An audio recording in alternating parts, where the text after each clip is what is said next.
খবরের শুরুতেই থাকছে হেডলাইন্স। গুরুতর অসুস্থ অভিজিৎ গঙ্গোপাধ্যায়, আইসিইউতে অতিরিক্ত নজরদারিতে চলছে চিকিৎসা। চলছে যুদ্ধ, ইরান থেকে উদ্ধার 110 ভারতীয় পড়ুয়া, কবে ফিরবেন দেশে? জগন্নাথের প্রসাদ বিলি করতে চান কাউন্সিলররা, প্যাকেট চেয়ে আবেদন রেশন ডিলারদের কাছে। কলকাতার রাজভবনের সঙ্গে অন্য রাজ্যেও 20 জুন পশ্চিমবঙ্গ দিবস পালনের নির্দেশ, কেন্দ্রের বিরুদ্ধে সরব মমতা। ইউনিসের বিদায় ঘণ্টা বেজে গেল, ঢাকায় ঢুকছেন প্রাক্তন প্রধানমন্ত্রীর পুত্র। ওবিসি মামলার রায়ে ভয় পেলেন মমতা, কটাক্ষ শুভেন্দুর। বিধানসভার বাইরে লাড্ডু বিতরণ বিজেপির। রবীন্দ্রনাথের কাছারি বাড়ি ভাঙচুর বাঙালির লজ্জা, বললেন বিশ্বভারতীর বাংলাদেশি পড়ুয়ারা। সন্দীপ সহ সব অভিযুক্তকে হাজিরার নির্দেশ। আরজি কর মামলায় তদন্ত শেষের ডেডলাইন বেঁধে দিল আদালত। এক ধাক্কায় 12,500 জনের নম্বর পরিবর্তন রিভিউ ফলাফলে খাতা দেখায় চূড়ান্ত গাফিলতির অভিযোগ। সংবিধান হত্যা দিবস পালনে রাজ্যকে চিঠি কেন্দ্রের, আপনারা গণতন্ত্র মানেন, তোপ মমতার। গুরুতর অসুস্থ তমলুকের সাংসদ বিজেপির অভিজিৎ গঙ্গোপাধ্যায়, তাকে অতিরিক্ত পর্যবেক্ষণে রাখা হয়েছে। গত শনিবার থেকে আলিপুরের এক বেসরকারি হাসপাতালে ভর্তি রয়েছেন প্রাক্তন বিচারপতি অভিজিৎ গঙ্গোপাধ্যায়। বর্তমানে সেখানেই চিকিৎসাধীন তিনি। চিকিৎসকদের একটি মাল্টিডিসিপ্লিনারি দলের তত্ত্বাবধানে চিকিৎসা চলছে তাঁর। অ্যাকাউট প্যানক্রিয়াসজনিত সমস্যায় ভুগছেন তিনি। তাকে অতিরিক্ত নজরদারিতে রাখা রয়েছে। আইসিইউতেই চিকিৎসা চলছে তমলুকের সাংসদের। গত শনিবার আলিপুরের বেসরকারি হাসপাতালে পেটে ব্যথা ও বমির সমস্যা নিয়ে ভর্তি হয়েছিলেন তিনি। এরপর তার বিভিন্ন শারীরিক পরীক্ষা নিরীক্ষা করা হয়। তার প্যানক্রিয়াসে সমস্যা রয়েছে। তার এখন বয়স 63 বছর। এছাড়াও জিআই সেপসিসে আক্রান্ত হন তিনি। এই রোগেরও চিকিৎসা চলছে একই সঙ্গে। তাকে দেখতে ইতিমধ্যেই হাসপাতালে গিয়েছেন কেন্দ্রীয় মন্ত্রী তথা পশ্চিমবঙ্গে বিজেপির সভাপতি সুকান্ত মজুমদার, পশ্চিমবঙ্গ বিধানসভার বিরোধী দলনেতা শুভেন্দু অধিকারী এবং বিজেপির প্রাক্তন রাজ্য সভাপতি তথা মেদিনীপুরের প্রাক্তন সাংসদ দিলীপ ঘোষ। সকলেই হাসপাতালে এসে তার শারীরিক অবস্থার খোঁজ খবর নিলেন। প্রসঙ্গত, কলকাতা হাইকোর্টের বিচারপতি থাকাকালীন শিক্ষায় নিয়োগ দুর্নীতি সংক্রান্ত একাধিক রায়ের সৌজন্যে শিরোনামে আসেন অভিজিৎ গঙ্গোপাধ্যায়। শাসক শিবিরের প্রকাশ্য সমালোচনাও করেছেন বারবার। 2024 সালের লোকসভা নির্বাচনের আগে আচমকাই তিনি জানান যে বিচারপতি হিসেবে অবসর নেবেন, রাজনৈতিক জীবন শুরু করবেন। এরপর তিনি বিজেপিতে যোগ দেন। তাকে পশ্চিমবঙ্গ বিধানসভার বিরোধী দলনেতা শুভেন্দু অধিকারীর খাসতালুক তমলুক থেকে প্রার্থী করা হয় গেরুয়া শিবিরের তরফে। তৃণমূলের যুবনেতা দেবাংশু ভট্টাচার্যকে পরাজিত করে সাংসদ হলেন অভিজিৎ গঙ্গোপাধ্যায়। চাকরিহারা যোগ্য শিক্ষকদের আন্দোলনেও একাধিকবার পথে নামতে দেখা গিয়েছে তাকে। জগন্নাথের প্রসাদ মানুষের কাছে পৌঁছে দিতে চান কাউন্সিলররা, বাড়ি বাড়ি বিলি করার আবেদন। জগন্নাথের প্রসাদ মানুষের কাছে পৌঁছে দেওয়ার এক দারুণ উদ্যোগ নেওয়া হয়েছে। সেই প্রসাদ হাতে করে বাড়ি বাড়ি পৌঁছে দেওয়া গেলে তা পুণ্য হবে, মহাপ্রভুর মাহাত্ম্য প্রচারও হবে, আর জনসংযোগও বাড়বে। তাই প্রসাদী মিষ্টি রেশন ডিলারদের থেকে নিয়ে নিজেরা বিলি করতে চেয়ে আবেদন জমা পড়ল একাধিক পুরসভার তরফে। পুর কর্তৃপক্ষ চাইছেন এলাকার পুরসভার প্রতিনিধি হিসাবে নানা দপ্তরের মহিলাদের সামনে রেখে মহিলা কাউন্সিলররাই সেই প্রসাদ বাড়ি বাড়ি বিলি করবেন। অনেক ক্ষেত্রে পুর কর্তৃপক্ষ জানিয়ে দিয়েছেন সরকারি নিয়ম মেনে রেশন দোকান থেকেই প্রসাদ বিলি হবে। সেই প্রসাদ বিলির সময় কাউন্সিলররা উপস্থিত থাকবেন। খাদ্য দপ্তর থেকে ইতিমধ্যে বিজ্ঞপ্তি প্রকাশ করে জানিয়ে দেওয়া হয়েছে কবে কবে দুয়ারে রেশনের মাধ্যমে দীঘার জগন্নাথ মন্দিরের প্রসাদ বিলি হবে। সাধারণ দিনগুলিতে প্রসাদ দেওয়া হবে দুয়ারে রেশন পদ্ধতিতে বাড়ি বাড়ি গিয়ে। অন্য যে দিনগুলিতে রেশন দোকান বন্ধ থাকে, যেমন মাসের প্রথম ও শেষ দিন, রবিবার অর্ধদিবস ও সোমবার পূর্ণ দিবস, সেই দিনগুলিতে রেশন দেওয়া না হলেও রেশন দোকান থেকে প্রসাদ বিলি হবে। দিনগুলি হল 23 জুন, 30 জুন ও 1 জুলাই। 27 জুন রথযাত্রার দিন আবার প্রসাদ বা রেশন সামগ্রী বিলির সমগ্র পরিষেবাই বন্ধ রাখার কথা জানানো হয়েছে। ওই দিন রথযাত্রা উৎসব উপলক্ষে সরকারি ছুটি। এরই মধ্যে নিজ দায়িত্বে প্রসাদ বিলি করতে চেয়ে বারাকপুর পুরসভা ও উত্তর দমদম পুরসভার তরফে রেশন ডিলারদের সংগঠনের কাছে ভোগের ক্ষীর ও মিষ্টির প্যাকেট চেয়ে আবেদন করলেন কাউন্সিলররা। রেশন ডিলারদের সংগঠন ফেয়ার প্রাইস শপ ডিলার্স ফেডারেশনের সাধারণ সম্পাদক বিশ্বম্ভর বসু জানাচ্ছেন, তেমন হলে তাদের কোনো আপত্তি নেই। তার কথায়, ভোগের প্রসাদ মানুষের হাতে পৌঁছে যাওয়া নিয়ে কথা। সে যদি কাউন্সিলররা দিতে চান, দেবেন। সেক্ষেত্রে প্রসাদী প্যাকেট রেশন দোকান থেকে সই করে তুলে নিয়ে কাউন্সিলররা নিজেদের মতো করে বাড়ি বাড়ি গিয়ে বিলি করবেন। উত্তর দমদম পুরসভার চেয়ারম্যান বিধান বিশ্বাসের সাফ কথা, সরকারি যা নিয়ম সেভাবেই বিলি হবে। তবে কাউন্সিলররা চাইলে সেই প্রসাদ বিলির সময় থাকতেই পারেন। বারাকপুর পুরসভার চেয়ারম্যান উত্তম দাস আবার চান রেশন দোকানের বদলে সবটাই তার পুর এলাকার জনপ্রতিনিধিরা বিলি করুন। তিনি বলছেন, মানুষের কাছে জগন্নাথ দেবের প্রসাদ পৌঁছে দেবেন এলাকার মহিলা কাউন্সিলররা। শোভাযাত্রা করে সেই প্রসাদ যাবে বাড়ি বাড়ি, থাকবেন এলাকার মহিলারাও। মহাপ্রভুর প্রসাদ সকলে মিলে ভাগ করে নেওয়া হবে। ইরান থেকে উদ্ধার 110 ভারতীয় পড়ুয়া, ফিরছেন দেশে।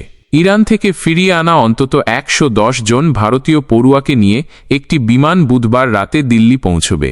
কাশ্মীর থেকে আসা 90 জনসহ 110 জন পড়ুয়াকে আগেই নিরাপদে আর্মেনিয়ায় সরিয়ে নেওয়া হয়েছিল।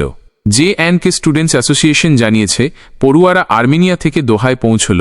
সেখান থেকে তারা নয়াদিল্লির উদ্দেশ্যে একটি বিমান ধরল। দোহা থেকে দিল্লিগামী বিমানটি রাত সকাল 10:15 নাগাদ ইন্দিরা গান্ধী আন্তর্জাতিক বিমানবন্দরে অবতরণ করবে বলে আশা করা হচ্ছে। ইরানে 4000-এরও বেশি ভারতীয় নাগরিক রয়েছেন, যাদের প্রায় অর্ধেকই শিক্ষার্থী। অনেক পড়ুয়া জম্মু ও কাশ্মীর থেকে এসেছেন এবং মেডিকেল ও অন্যান্য পেশাদার কোর্সে ভর্তি হয়েছিলেন।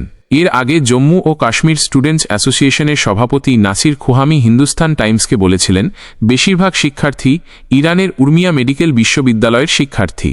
কাশ্মীর উপত্যকা থেকে 90 জন পড়ুয়া এবং বিভিন্ন রাজ্যের অন্যান্য পড়ুয়া নিরাপদে আর্মেনিয়ায় এসেছেন। তাদের বেশিরভাগই উর্মিয়া মেডিকেল বিশ্ববিদ্যালয়ের শিক্ষার্থী। বিদেশ মন্ত্রকের তরফে এক বিবৃতিতে বলা হয়েছে, ভারতীয় দূতাবাস সমস্ত রকম সাহায্য করার লক্ষ্যে নিরন্তর যোগাযোগ রাখছে। বিবৃতিতে বলা হল, দূতাবাসের ব্যবস্থায় নিরাপত্তার কারণে তেহরানে থাকা ভারতীয় পড়ুয়াদের শহর থেকে সরিয়ে নেওয়া হয়েছে। আরজি কর দুর্নীতি মামলায় তদন্ত শেষের সময়সীমা বেঁধে দিল আদালত। 2024 সালের আগস্ট মাস থেকে শিরোনামে রয়েছে আরজি কর হাসপাতাল। চিকিৎসক ধর্ষণ খুনের ঘটনার সূত্র ধরে শিরোনামে উঠে এলো ওই মেডিকেল কলেজ হাসপাতালে হওয়া নানান দুর্নীতির কথা। বর্তমানে আরজি কর ধর্ষণ খুন ও দুর্নীতি কাণ্ড 2 মামলারই তদন্ত করছে সিবিআই। এবার আগামী 1 সেপ্টেম্বরের মধ্যে আরজি কর দুর্নীতি মামলার দ্বিতীয় দফার তদন্ত শেষ করার নির্দেশ দিল আদালত। আরজি কর ধর্ষণ খুন কাণ্ডের পরেই আতশকাঁচের তলায় এলো তৎকালীন অধ্যক্ষ সন্দীপ ঘোষের ভূমিকা। পরবর্তীতে জানা গেল তার আমলে ওই মেডিকেল কলেজে ভুরি ভুরি দুর্নীতি হয়েছে। সেই সূত্রে সন্দীপ, আফসার আলী, 2 ঠিকাদার বিপ্লব সিংহ, সুমন হাজরা ও হাউস স্টাফ আশিস পাণ্ডেকে গ্রেপ্তার করল সিবিআই। এবার জানা যাচ্ছে, আগামী 30 জুন আলিপুরের বিশেষ আদালতে সন্দীপ সহ 5 জন অভিযুক্তকে হাজিরার নির্দেশ দেওয়া হয়েছে। সেদিনই তাদের বিরুদ্ধে চার্জ গঠন করা হতে পারে বলে মনে করা হচ্ছে। আরজি কর দুর্নীতি কাণ্ডে এখনও সিবিআই তদন্ত চলছে।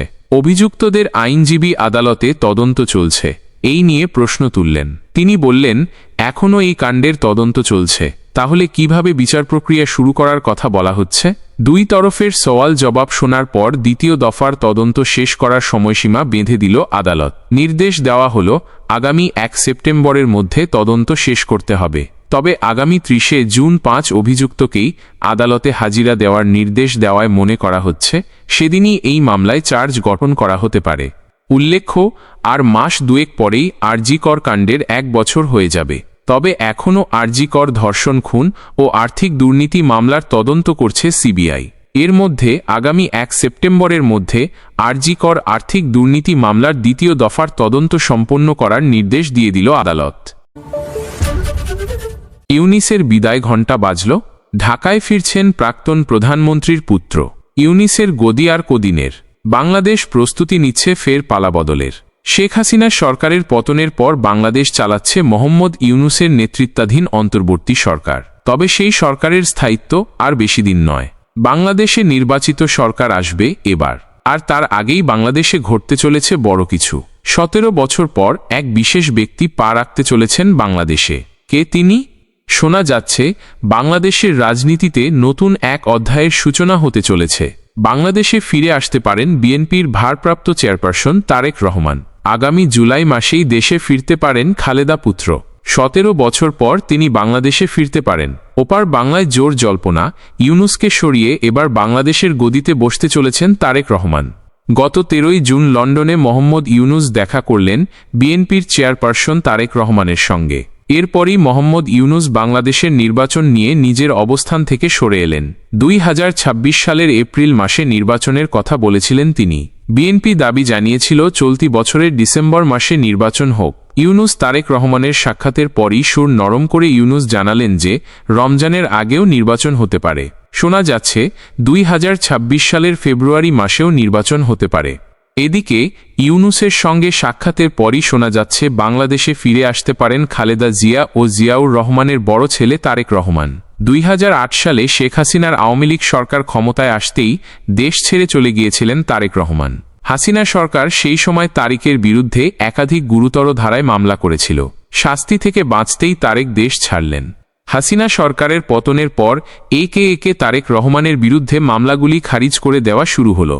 সম্প্রতি তারেকের স্ত্রী জুবেদা বাংলাদেশে এলেন। জল্পনা শোনা যাচ্ছে তারেক রহমানও এবার বাংলাদেশে ফিরে আসতে পারেন। গুলশানের বাসভবনেই থাকবেন তিনি। এই জল্পনা নিয়ে প্রশ্ন করা হলে স্বরাষ্ট্র বিষয়ক উপদেষ্টা অবসরপ্রাপ্ত লেফটেন্যান্ট জেনারেল জাহাঙ্গীর আলম চৌধুরী বললেন, তারেক রহমানের বাংলাদেশ ফেরায় কোনো বাধা নেই। তারেক যখন ইচ্ছা বাংলাদেশে ফিরে আসতে পারেন। অন্যদিকে লন্ডন সফর থেকে ফিরে আসার পর থেকেই বাংলাদেশের জামাত-ই-ইসলামী এবং এনসিপির মতো দলগুলি মোহাম্মদ ইউনূসের বিরুদ্ধে সোচ্চার হয়ে উঠেছে। তাদের অভিযোগ, ইউনূস বিএনপির কথামতো নির্বাচনী প্রস্তুতি নিচ্ছেন। 20 জুন পশ্চিমবঙ্গ দিবস পালন নিয়ে কেন্দ্রের বিরুদ্ধে সরব হলেন মমতা। রাজ্যের রাজভবন এবং অন্যান্য রাজ্যগুলিতে পশ্চিমবঙ্গ দিবস পালনের চিঠি পৌঁছল কেন্দ্রের তরফে, আর তাও রাজ্য সরকারকে অন্ধকারে রেখে। বুধবার নবান্নে সাংবাদিক বৈঠক করে এমনই অভিযোগ করলেন মুখ্যমন্ত্রী মমতা বন্দ্যোপাধ্যায়। আর সেই সঙ্গে 20 জুন পশ্চিমবঙ্গ দিবস উদযাপন ঘিরে ফের কেন্দ্রের সঙ্গে সরাসরি সংঘাতে জড়ালেন মমতা। এদিন মমতা অভিযোগ করলেন, দেশের অন্যান্য রাজ্য এবং কলকাতার রাজভবনে কেন্দ্রের তরফে 20 জুন পশ্চিমবঙ্গ দিবস পালন করতে বলে চিঠি পাঠানো হয়েছে। মমতার বক্তব্য, কেন রাজভবনগুলিকে বলা হচ্ছে বাংলা দিবস পালনের জন্য? বাংলা দিবস যদি পালন করতেই হয় তা পালন করবে বাংলার সরকার। রাজ্য সরকার সিদ্ধান্ত নিয়ে গত 2 বছর ধরে পয়লা বৈশাখে বাংলা দিবস পালন করা হচ্ছে। আমাদের রাজ্য সঙ্গীত হিসাবে রবীন্দ্রনাথ ঠাকুরের বাংলার মাটি বাংলার জল গান গ্রহণ করা হয়েছে। এই খবর কেন্দ্রীয় সরকারের কাছে না থাকলে প্রয়োজনে তা সংগ্রহ করুন। এক্ষেত্রে বাংলা সরকারকে উপেক্ষা করে বাংলা দিবস পালন করা হচ্ছে উত্তরপ্রদেশ, গুজরাট ও রাজস্থানে। উল্লেখ্য, কেন্দ্রের 20 জুন পশ্চিমবঙ্গ দিবস পালনের পাল্টা রাজ্য সরকার গত 2 বছর ধরে পয়লা বৈশাখের দিন বাংলা দিবস পালন করছে। এ নিয়ে বিধানসভায় বিলও পাশ করালেন মমতা। এই ইস্যুতে পশ্চিমবঙ্গের নাম বদলে বাংলা করার দাবিতে ফের একবার সরব হলেন মুখ্যমন্ত্রী। তিনি বললেন, বাংলা নাম নিয়েও ওদের আপত্তি। আলফাবেট ধরলে আমাদের শেষ দিকে পড়ে থাকতে হয় যে কোনো প্রশাসনিক কাজকর্মের সময়। 3 বার বিল সংশোধন করে পাঠিয়েছি। প্রায় 4 বছর হয়ে গিয়েছে। গোটা বিষয়টা 10-12 বছর হতে চলল। বাংলা নামটা দিতে ওদের আপত্তি কোথায়? বাংলার বকেয়া প্রাপ্য 100 দিনের কাজের টাকার মতো নানান ইস্যুতে ফের কেন্দ্রকে নিশানা করলেন মুখ্যমন্ত্রী। তিনি বললেন, বাংলার প্রাপ্য না দিয়ে বাংলাকে অসম্মান করে কি প্রমাণ করতে চাইছেন আপনারা? 4 বছর ধরে এরিয়ারের টাকা কোথায়? 100 দিনের টাকা দেন না, বাংলার বাড়ির টাকা দেন না, গ্রামীণ রাস্তার টাকা দেন না। এমন অনেক প্রকল্প আছে। রাজ্য সরকার কেন্দ্রীয় সরকারের কাছে 1,72,000 কোটি টাকা পায়। কাজ করিয়েছেন, অথচ পয়সা দেননি। সেই টাকা কে দেবে? সেই টাকা চাইতে গিয়ে আমাদের এমপি এমএলএদের জেলে ঢুকিয়ে দিয়েছিলেন। মনে রাখবেন, এই টাকাই রাজ্য সরকার তার নিজস্ব তহবিল থেকে দিয়েছে। ওবিসি মামলার রায়ে ভয় পেলেন মমতা, কটাক্ষ শুভেন্দুর। বিধানসভার বাইরে লাড্ডু বিতরণ বিজেপির। ওবিসি সংরক্ষণ তালিকা নিয়ে রাজ্য সরকারের বিজ্ঞপ্তির ওপর স্থগিতাদেশ জারি করল কলকাতা হাইকোর্ট। আর সেই নির্দেশের পরেই মুখ্যমন্ত্রী মমতা বন্দ্যোপাধ্যায় ভিত বলে কটাক্ষ করলেন বিরোধী দলনেতা শুভেন্দু অধিকারী। বুধবার নিজাম প্যালেসে বিজেপির কার্যালয়ে শুভেন্দু বললেন, মমতা বন্দ্যোপাধ্যায় ভয় পেয়েছেন। এই মমতা বন্দ্যোপাধ্যায়কে আপনারা আগে কখনো দেখেননি। এত বিচলিত, এত উদ্ভ্রান্ত। ওবিসি অর্ডারে উনি ভয় পেয়েছেন। উনি আসলে ওবিসিদের অধিকার কাটতে গিয়েছিলেন। উনি 2 কোটি সংখ্যালঘু সম্প্রদায়ের মানুষকে টুপি পরাতে গিয়েছিলেন। সবাইকে একটা করে ওবিসি সার্টিফিকেটের ললিপপ দেবেন ভেবেছিলেন। সেটা আর করা গেল না। উনি রাজ্যের সংখ্যালঘুদের সর্বনাশ করলেন। বুধবার দিনভর কলকাতা হাইকোর্টের ওবিসি তালিকায় স্থগিতাদেশের সমর্থন ও রাজ্য সরকারের বিরুদ্ধে একাধিক কর্মসূচি পালন করল বিজেপি। তেমনি এদিন বিধানসভার বাইরে লাড্ডু বিতরণ করলেন বিরোধী দলনেতা শুভেন্দু অধিকারী এবং বিজেপির অন্যান্য বিধায়করা। তবে বিজেপির এই উল্লাসকে অমানবিক বলে কটাক্ষ করলেন শোভনদেব চট্টোপাধ্যায় এবং ফিরহাদ হাকিমরা। এদিন বিধানসভার অধিবেশন শেষে বিধানসভার গেটের বাইরে পথচলতি লোকজনকে লাড্ডু খাওয়ালেন বিজেপি বিধায়করা। তারা নিজেরাও একে অন্যকে লাড্ডু খাওয়ালেন। শুধু তাই নয়, ব্যান্ড ও শঙ্খ বাজিয়ে উদযাপন করা হল ওবিসি সংরক্ষণ তালিকা নিয়ে রাজ্যের বিজ্ঞপ্তির ওপর হাইকোর্টের স্থগিতাদেশকে। আদালতের এই রায় বিজেপির কাছে যেমন আইনি জয়, অন্যদিকে তৃণমূল এই রায়কে গরিব মানুষের প্রতি অমানবিকতা বলে অভিযোগ করল। এ নিয়ে রাজ্যের পরিষদীয় মন্ত্রী শোভনদেব চট্টোপাধ্যায় বললেন, বাংলার সাধারণ মানুষ যখন বিপদে পড়ে তখন বিজেপির আনন্দ হয়। আজকের এই লাড্ডু বিতরণ থেকে তা স্পষ্ট। হাইকোর্টের রায় নিয়ে আমাদের কিছু বলার নেই, কিন্তু এই রায়ের ফলে বহু মানুষ চাকরি ও শিক্ষাক্ষেত্রে সুযোগ থেকে বঞ্চিত হলেন, আর তা নিয়েই বিজেপি উল্লাস করছে। এটা কতটা অমানবিক মানসিকতার পরিচয় দেয় তা ভেবে দেখুন। তিনি অভিযোগ করেছেন, বিজেপি বাংলার গরিব মানুষের উন্নতি চায় না। শোভনদেব বললেন, হাইকোর্ট যদি 100 দিনের কাজ চালু করতে নির্দেশ দিত আর তা নিয়ে বিজেপি লাড্ডু বিলি করত, তাহলে একটা যুক্তিও থাকত। কিন্তু এখন এটা স্পষ্ট, বিজেপি বাংলার গরিব ও পিছিয়ে পড়া মানুষের উন্নতি চায় না। উল্লেখ্য, শোভনদেবের এই মন্তব্যের প্রায় পরপরই কলকাতা হাইকোর্টের প্রধান বিচারপতির বেঞ্চ আগামী 2রা অগাস্ট থেকে রাজ্যে 100 দিনের কাজ শুরু করতে কেন্দ্রকে নির্দেশ দিল। সেই সঙ্গে দুর্নীতি রুখতে পশ্চিমবঙ্গের ক্ষেত্রে বিশেষ সিদ্ধান্ত নেওয়ার অধিকার দিল হাইকোর্ট। অন্যদিকে বিজেপির লাড্ডু বিতরণ নিয়ে ফিরহাদ হাকিম বললেন, ওবিসি তালিকায় কেবল মুসলিম সম্প্রদায় নয়, অনেক পিছিয়ে পড়া হিন্দু সম্প্রদায়ের মানুষও রয়েছেন। মুখ্যমন্ত্রী মমতা বন্দ্যোপাধ্যায় তাদের জন্য সুযোগ তৈরি করতে চেয়েছিলেন। সেই সুযোগের ওপর জল ঢেলে এখন বিজেপি লাড্ডু বিলি করছে। এটা মানুষের অপমান ছাড়া আর কিছু নয়। এই উল্লাস গরিব ও পিছিয়ে পড়া মানুষের সঙ্গে সরাসরি বৈরিতা। এর চেয়ে বড় অমানবিক কিছু হতে পারে না। অন্যদিকে সল্টলেকে রাজ্য বিজেপির ওবিসি মোর্চার ধর্ণা মঞ্চেও দেখা গেল শুভেন্দুকে। সেখানে ওবিসি সংরক্ষণের নামে রাজ্যে তোষণের রাজনীতি চলছে বলে অভিযোগ করলেন বিরোধী দলনেতা। অভিযোগ করলেন, সুপ্রিম কোর্টের নির্দেশকে বুড়ো আঙুল দেখিয়ে ওবিসি তালিকা সংক্রান্ত বিজ্ঞপ্তি জারি করা হয়েছিল। তবে এই ইস্যুতে এদিন বিজেপি ও তৃণমূল 2 পক্ষকেই নিশানা করলেন আইএসএফ বিধায়ক নওশাদ সিদ্দিকী। তিনি বললেন, বিজেপি যে মিষ্টি বিতরণ করেছে তা আদতে তৃণমূলের। তৃণমূল কংগ্রেসের সরকার ওবিসি সংরক্ষণ তালিকার নামে বাংলার জনগণকে প্রতারিত করার চেষ্টা করেছে। কলকাতা হাইকোর্ট তাদের ভুলের জন্য শিক্ষা দিয়েছে। আজ বিধানসভার বাইরে যা কিছু ঘটল তার জন্য মুখ্যমন্ত্রী মমতা বন্দ্যোপাধ্যায় দায়ী। রবীন্দ্রনাথের কাছারি বাড়ি ভাঙচুর বাঙালির লজ্জা, বললেন বিশ্বভারতীর বাংলাদেশি পড়ুয়ারা। ওপার বাংলায় রবীন্দ্রনাথের কাছারি বাড়িতে ভাঙচুরের ঘটনাকে বাঙালির লজ্জা বললেন বিশ্বভারতীর বাংলাদেশি পড়ুয়ারা। গুরুদেব রবীন্দ্রনাথ ঠাকুর বিশ্বের কবি, তাঁর বাড়ি সম্পদ। তাই তাঁর বাড়ি ভাঙচুরের ঘটনা অনভিপ্রেত, দুঃখজনক, কাম্য নয় বললেন ওপার বাংলার পড়ুয়ারা।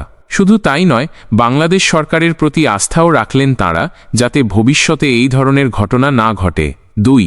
বাংলার জাতীয় সঙ্গীতের রচয়িতার বাড়ি ভাঙচুরের নিন্দাও করলেন পড়ুয়ারা। বাংলাদেশ থেকে ভিডিও বার্তায় বিশ্বভারতীর এক ছাত্রী কথা ঘোষ বললেন, আমরা যেহেতু শান্তিনিকেতনে থেকে পড়াশোনা করি, আমরা জানি রবীন্দ্রনাথ কত বড় মাপের কবিগুরু সহ কোনো গুণী ব্যক্তির স্মৃতি বিজড়িত জিনিস ধ্বংস হোক, এটা কাম্য নয়। বাংলাদেশ সরকারের কাছে আর্জি, এই ধরনের ঘটনা যেন আর না ঘটে। কিছুদিন আগে বাংলাদেশের সিরাজগঞ্জে শাহজাদপুরে রবীন্দ্রনাথ ঠাকুরের স্মৃতিবিজড়িত পৈতৃক বাড়িতে ভাঙচুর করল অজ্ঞাত পরিচয় দুষ্কৃতীরা। বেশ কিছু মূল্যবান সামগ্রীও ক্ষতিগ্রস্ত হল। বাংলাদেশের সংবাদ মাধ্যমেই তা প্রথম প্রকাশ পেল। এই ঘটনায় বিশ্বজুড়ে নিন্দার ঝড় উঠল। নড়ে চড়ে বসল ওদেশের সরকার। এবার বাংলাতেও তার আঁচ পড়ল। ইতিমধ্যেই পশ্চিমবঙ্গে মুখ্যমন্ত্রী মমতা বন্দ্যোপাধ্যায় দেশের প্রধানমন্ত্রী নরেন্দ্র মোদীকে চিঠি দিয়ে বিষয়টি গুরুত্ব দিয়ে দেখার আর্জি জানালেন। নয়াদিল্লিতে বাংলাদেশ দূতাবাসের সামনে বিজেপি বিক্ষোভও দেখালো। প্রতিবাদ করলেন সিপিএমের সাধারণ সম্পাদক এম এ বেবি। শান্তিনিকেতনে কবিগুরু রবীন্দ্রনাথ ঠাকুর প্রতিষ্ঠিত বিশ্বভারতী 2023 সালের 17 সেপ্টেম্বর ইউনেস্কো যাকে ওয়ার্ল্ড হেরিটেজ তকমা দিল। বিশ্বের একমাত্র চলমান বিশ্ববিদ্যালয় এই তকমার অধিকারী। বিশ্বভারতীতে বছরের পর বছর ওপার বাংলা থেকে বহু পড়ুয়া আসেন পঠন পাঠন করতে। বিশেষ করে কলাভবন ও সঙ্গীত ভবনের প্রতি আগ্রহী বাংলাদেশের পড়ুয়ারা। পাশাপাশি গুরুদেব হলেন ভারত বাংলাদেশের জাতীয় সঙ্গীতের রচয়িতা। দুই দেশের হৃদয়ে রবীন্দ্রনাথ। তাই ওপার বাংলায় গুরুদেব স্মৃতিবিজড়িত বাড়িতে ভাঙচুরের ঘটনাকে বাঙালির লজ্জা বলছেন বিশ্বভারতীর বাংলাদেশি পড়ুয়ারা। তাঁদের মতে রবীন্দ্রনাথ বিশ্বের কবি, বিশ্বের সম্পদ। তাই তার বাড়ি ব্যবহৃত সামগ্রী বাঙালি তথা বিশ্বের সম্পদ। কোনোভাবেই এই ঘটনা কাম্য নয়। অনভিপ্রেত একটি লজ্জাজনক ঘটনা ঘটল। তবে পড়ুয়ারা তাদের সরকারের প্রতি যথেষ্ট আশাবাদী। তারা এও জানালেন বাংলাদেশ সরকার নিশ্চয়ই দেখবেন আগামীতে কোনো মনীষীর বাড়ি যাতে ক্ষতিগ্রস্ত না হয়। বিশ্বভারতীর বাংলাদেশি পড়ুয়াদের মধ্যে অতসী পাল, কৌশিক সাহা কৃষ্ণ, শ্রাবণী সায়ন্তনী বললেন, তিনি একদিনে বিশ্বকবি হননি। আমরা যারা শান্তিনিকেতনে পড়াশোনা করছি আমরা আরও ভালো করে জানি কবির মাহাত্ম্য। তাই একেবারেই এই ঘটনা কাম্য নয়। এটা বাঙালি জাতির লজ্জা। রবীন্দ্রনাথ ঠাকুর দুই দেশের জাতীয় সঙ্গীতের রচয়িতা, তিনি সম্পদ। লজ্জাজনক একটা ঘটনা ঘটল। তবে আমাদের বাংলাদেশ সরকার নিশ্চয়ই সব দেখছেন। আমরা আশাবাদী ভবিষ্যতে এই ধরনের ঘটনা আর ঘটবে না। উল্লেখ্য, এই বিশ্বভারতীতে বর্তমানে প্রায় 45 থেকে 50 জন বাংলাদেশি পড়ুয়া রয়েছেন। বিশেষ করে কলাভবন, সঙ্গীত ভবন, বাংলা বিভাগ, পাঠ ভবনে বাংলাদেশি পড়ুয়াদের সংখ্যা বেশি। তাছাড়াও দুই বাংলা তথা দুই দেশের মেলবন্ধনের অন্যতম মাধ্যম হলেন গুরুদেব রবীন্দ্রনাথ ঠাকুর। বাংলাদেশ সরকারের অর্থানুকূল্যে নির্মিত শান্তিনিকেতনে আন্তর্জাতিক বাংলাদেশ ভবন রয়েছে, যেখানে দুই দেশের ইতিহাস, ভাষা, সংস্কৃতি চর্চা হয়। তবে এই শান্তিনিকেতনে ভেঙে ফেলা হচ্ছে প্রখ্যাত শিল্পী অবনীন্দ্রনাথ ঠাকুরের স্মৃতিবিজড়িত বাড়ি। ওপার বাংলায় ক্ষতিগ্রস্ত রবীন্দ্রনাথ ঠাকুরের স্মৃতিবিজড়িত পৈতৃক বাড়ি। একের পর এক ঘটনায় নিন্দার ঝড় বিশ্বজুড়ে। এক ধাক্কায় 12,500 জনের নম্বর পরিবর্তন রিভিউ ফলাফলে খাতা দেখায় চূড়ান্ত গাফিলতির অভিযোগ। বুধবার সামনে এলো মাধ্যমিকের রিভিউ এবং স্ক্রুটিনির ফলাফল। আর তারপরেই একেবারে বিরাট রদবদল। ফলাফল প্রকাশ হতেই নম্বরে পরিবর্তন হল প্রায় 12,500 পরীক্ষার্থীর। নম্বরে রদবদল হতেই মেধাতালিকাতেও জায়গা পেলেন নতুন 10 জন। কিন্তু এতজন পরীক্ষার্থীর নম্বর বদল হওয়ায় খাতা দেখার প্রক্রিয়া নিয়েই উঠতে শুরু করল প্রশ্ন। এক্স হ্যান্ডেলে পোস্ট করে রাজ্যের শিক্ষামন্ত্রী জানালেন, রিভিউ এবং স্ক্রুটিনির ফলাফল প্রকাশ্যে আসতে 12,468 জনের নম্বর পরিবর্তিত হয়েছে। আর অকৃতকার্য পরীক্ষার্থীদের মধ্যেও 1,238 জনের নম্বর বদল হল। প্রথম 10-এর মেধা তালিকায় স্থানাধিকারীদের সংখ্যা 66 থেকে বেড়ে দাঁড়ালো 75-এ। খাতা দেখায় গাফিলতির অভিযোগ। এই বিপুল সংখ্যক পরীক্ষার্থীদের নম্বর পরিবর্তন হওয়ায় সামগ্রিকভাবে খাতা দেখার প্রক্রিয়া নিয়েই উঠে যাচ্ছে প্রশ্ন। শিক্ষক মহলেও শুরু হলো শোরগোল। প্রধান শিক্ষকদের সংগঠনের রাজ্য সম্পাদক চন্দন মাইতি বললেন, খাতা দেখায় যে গাফিলতি হয়েছে তা এখন স্পষ্ট বোঝা যাচ্ছে। এর জন্য শিক্ষকদের অভাবও অনেকাংশে দায়ী বলে মনে করা হচ্ছে। অন্য বিষয়ের শিক্ষকদের ভিন্ন বিষয়ের খাতা দেখতে দেওয়া হলে এমন ঘটনা ঘটবেই। তবে আগামীতে যেন এমনটা আর না হয় তার জন্য দায়িত্ব নিতে হবে মধ্যশিক্ষা পর্ষদকে। বেড়েছে স্ক্রুটিনির ফি। স্ক্রুটিনির ক্ষেত্রে ফি আগের তুলনায় দ্বিগুণ 3 গুণ বাড়িয়ে দেওয়ার কারণে অনেকে স্ক্রুটিনি করতে পারেনি বলেও অভিযোগ উঠল। পাশাপাশি খাতা দেখার জন্য যথেষ্ট সময় শিক্ষকদের না দেওয়া নিয়েও উঠছে প্রশ্ন। এর মধ্যেই আবার প্রায় 26,000 শিক্ষক শিক্ষিকার চাকরি যাওয়ার ঘটনা ঘটল। চন্দন মাইতির কথায়, অনেক অযোগ্য শিক্ষক পড়িয়েছেন, খাতাও দেখেছেন।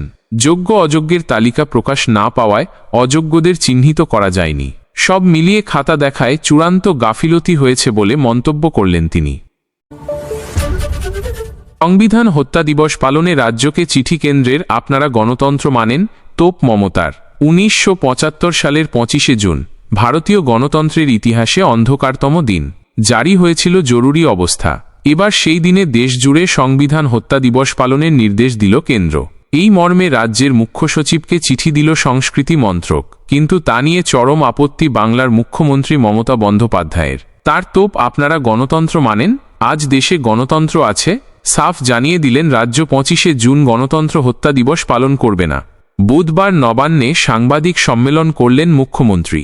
জানালেন, কেন্দ্রের সংস্কৃতি মন্ত্রক রাজ্যের মুখ্য সচিব মনোজ পন্থকে চিঠি দিয়েছে, যেখানে বলা হয়েছে 25শে জুন প্রতিটি রাজ্যকে সংবিধান হত্যা দিবস পালন করতে হবে। এই নির্দেশের তীব্র বিরোধিতা করলেন মুখ্যমন্ত্রী। এ প্রসঙ্গে বলতে গিয়ে তার প্রশ্ন, জরুরি অবস্থার 50 বছর 2024 সালে পেরিয়ে গিয়েছে। 2025 সালে কেন সেই দিবস পালন করা হচ্ছে? এর নেপথ্যে রাজনীতি রয়েছে। এরপরই কেন্দ্রের বিজেপিকে তোপ দাগলেন তিনি। মমতার কথায়, দেশে তো প্রতিদিন গণতন্ত্র হত্যা করা হচ্ছে, প্রতিদিনই এই দিবস পালিত হওয়া উচিত। সংবিধান রোজ বদলানো হচ্ছে, পরিকল্পিত ধর্ম চাপিয়ে দেওয়া হচ্ছে। জরুরি অবস্থায় যেভাবে সংবাদ মাধ্যমের কণ্ঠরোধ করা হয়েছিল, বর্তমানে সেভাবেই খবর চেপে দেওয়া হচ্ছে বলে দাবি মুখ্যমন্ত্রীর। মোদির জমানায় দিনের পর দিন সংবিধান হত্যা করা হচ্ছে বলে অভিযোগ করলেন মুখ্যমন্ত্রী। এ বিষয়ে বলতে গিয়ে তুলে আনলেন নোটবন্দির কথাও। সেই দিনটিকেও ব্ল্যাক মানি ডে বলে ঘোষণার দাবি তুললেন মমতা। একই সঙ্গে পহেলগাঁও হামলা, আহমেদাবাদের বিমান দুর্ঘটনার কথা তুলে আনলেন। মুখ্যমন্ত্রীর সাফ কথা, বাংলা সংবিধান হত্যা দিবস পালন করছে না, কারণ এই বিজেপি সরকারের আমলে প্রতিদিনই সংবিধান হত্যা হচ্ছে। পালন করতে হলে প্রতিদিনই সংবিধান হত্যা দিবস পালন করতে হয়। ভারতকে ট্রিপল ঝটকা আমেরিকার। মোদি ট্রাম্পের ফোনালাপ নিয়েও তোপ কংগ্রেসের। ভারত সরকার যতই মোদি ট্রাম্পের ফোনালাপকে নয়াদিল্লির কূটনৈতিক জয় হিসাবে দেখানোর চেষ্টা করুক, আসলে আমেরিকা ভারতকে ট্রিপল ঝটকা দিয়েছে। কূটনৈতিক ব্যর্থতা নিয়ে কেন্দ্রের নরেন্দ্র মোদী সরকারকে তোপ দাগল কংগ্রেস। বুধবার সকালে এক সাংবাদিক সম্মেলনে বিদেশ সচিব বিক্রম মিশ্রি জানালেন, মার্কিন প্রেসিডেন্ট ডোনাল্ড ট্রাম্পের সঙ্গে প্রধানমন্ত্রী নরেন্দ্র মোদীর দীর্ঘ ফোনালাপ হয়েছে। তাতে প্রধানমন্ত্রী নরেন্দ্র মোদী স্পষ্ট জানিয়ে দিলেন, ভারত পাক সংঘর্ষ বিরতি হয়েছে দ্বিপাক্ষিক বৈঠকেই। ভারত কখনোই পাকিস্তানের বিষয়ে কোনো মধ্যস্থতা মেনে নেয়নি এবং ভবিষ্যতেও নেবে না। কখনোই ভারত আমেরিকা বাণিজ্যিক চুক্তি কিংবা ভারত পাকিস্তানের মধ্যে মার্কিন মধ্যস্থতার মতো কোনো বিষয়ে কথা হয়নি। ওই ফোনালাপে মোদি ট্রাম্পকে অপারেশন সিঁদুর সম্পর্কে বিস্তারিত জানালেন। মোদি ট্রাম্পের এই ফোনালাপকে ভারতের কূটনৈতিক জয় হিসাবে দেখানোর চেষ্টা করল বিজেপি। তবে কংগ্রেস বলছে, এতে ভারতের আনন্দের কোনো কারণ নেই। ভারত উল্টে কূটনৈতিকভাবে আমেরিকার কাছে 3টি ঝটকা খেল। কি ঝটকা? কংগ্রেসের প্রচার বিভাগের প্রধান জয়রাম রমেশ সোশ্যাল মিডিয়ায় 3টি বিষয় তুলে ধরলেন। 1. আসিম মুনির, যার প্ররোচনামূলক ভাষণের জেরে পহেলগাঁও কাণ্ড, তার সঙ্গে ট্রাম্প বৈঠক করছেন। সেটার জন্য আবার ট্রাম্প জি7 বৈঠক মাঝপথে ছেড়ে বেরিয়ে গেলেন। 2. ট্রাম্প নিজেই 14 বার দাবি করলেন ভারত পাক যুদ্ধবিরতিতে তিনি মধ্যস্থতা করেছেন। 3. আমেরিকারই শীর্ষ সেনাকর্তা মাইকেল কুরিলা স্পষ্ট বলে দিলেন, পাকিস্তান নাকি সন্ত্রাসদমনে অনবদ্য বন্ধু। এটাই নমস্তে ট্রাম্পকে দেওয়া হাউডি মোদির ট্রিপল ঝটকা। কংগ্রেসের অভিযোগ, গোটা বিশ্বে ভারতের কূটনীতি বিধ্বস্ত হচ্ছে, আর প্রধানমন্ত্রী নরেন্দ্র মোদী নীরব। কংগ্রেসের ফের দাবি, সংসদের বিশেষ অধিবেশন ডেকে পুরো বিষয়টি স্পষ্ট করতে হবে কেন্দ্রকে।